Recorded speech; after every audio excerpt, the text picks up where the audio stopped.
identity. With more on that, here's Mark Masters and Ray Ferraro.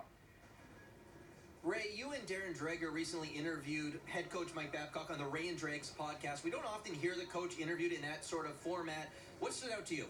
Well, that he was so open and honest about the way that the Leafs have played this year in their search for an identity, which he thinks should be at a certain time in the year, and clearly they're not at it yet. When you come in the year, you want to get out of the first 20 with an identity.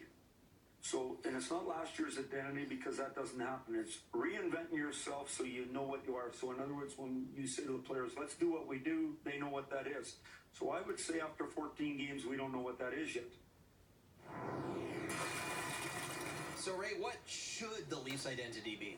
Well, the identity is the way that they are built. You would suspect it has to be speed, it has to be skill, it has to be protect the puck and create offense.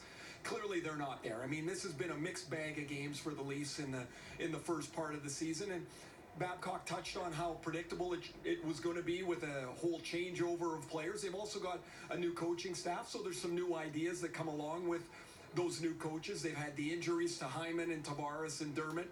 And when you take in particular Hyman, who is a kind of a unicorn player on the Leafs, a very different player than they have much through their lineup, it's a big hole.